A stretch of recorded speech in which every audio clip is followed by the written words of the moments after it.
Suresh ഗോപിക്കെതിരായ voter പട്ടിക ക്രമക്കേട് ആരോപണത്തിൽ കോൺഗ്രസ് നേതാവ് ടി.എൻ. പ്രതാപൻ കോടതിയെ സമീപിച്ചു. കോടതിയിൽ സ്വകാര്യ അന്യായം ഫയൽ ചെയ്തതായി ടി.എൻ. പ്രതാപൻ പറഞ്ഞു. തൃശൂർ ACP-യാണ് സുരേഷ് ഗോപിക്കെതിരെ അന്വേഷണം നടത്തിയത്.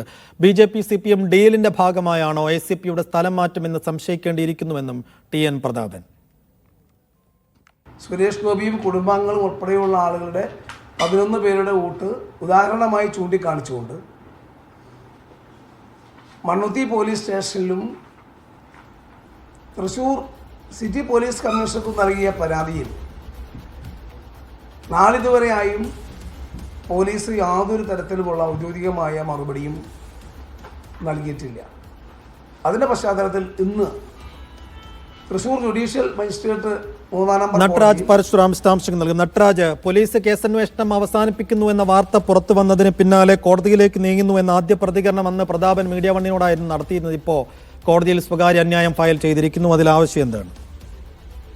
അതെ, അദ്ദേഹം പറഞ്ഞ കാര്യം ചെയ്തിട്ടുണ്ട്. കാരണം ഈ പോരാട്ടം അദ്ദേഹം അവസാനിപ്പിക്കാൻ ഉദ്ദേശിക്കുന്നില്ല. സുരേഷ് ഗോപി വ്യാജരേഖകൾ ചമച്ചാണ് തൃശൂരിൽ വോട്ട് ചേർത്തത് എന്ന ആരോപണമാണ് കോൺഗ്രസും ടി.എൻ. പ്രതാപനും ഉന്നയിക്കുന്നത്.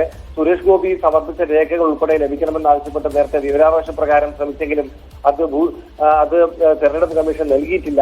ഇതൊക്കെ തന്നെ ഈ കാര്യങ്ങൾ മറച്ചുപിടിക്കാനുള്ള ശ്രമമാണെന്ന് ടി.എൻ. പ്രതാപൻ ആരോപിക്കുന്നത്. എന്തായാലും പോലീസ് അന്വേഷണം അവസാനിപ്പിച്ചത് ശരിയായില്ലെന്നും അതിൽ കേസെടുക്കാനുള്ള തെളിവുകൾ താൻ തന്നെ നൽകിയ തെളിവുകളിലുണ്ടെന്നും ടി.എൻ. പ്രതാപൻ ആവർത്തിക്കുന്നു. ഈ സാഹചര്യത്തിലാണ് കേസെടുക്കാൻ നിർദ്ദേശിക്കണമെന്ന് ആവശ്യപ്പെട്ടുകൊണ്ട് അദ്ദേഹം കോടതിയെ സമീപിച്ചിരിക്കുന്നത്. തൃശൂർ ജുഡീഷ്യൽ മജിസ്ട്രേറ്റ് കോടതി നമ്പർ 3 മൂന്നാമത്തെ കോടതിയിലാണ് അദ്ദേഹം ഹർജി സമർപ്പിച്ചിട്ടുള്ള. ഹർജി കോടതി ഫയലിൽ സ്വീകരിച്ചിട്ടുണ്ട്. 23-ാം തീയതി ഇക്കാര്യത്തിൽ വിശദീകരണങ്ങൾ നൽകാൻ കോടതി റിപ്പോർട്ട് നൽകാൻ പോലീസിനോട് പറഞ്ഞിട്ടും ഉണ്ട്.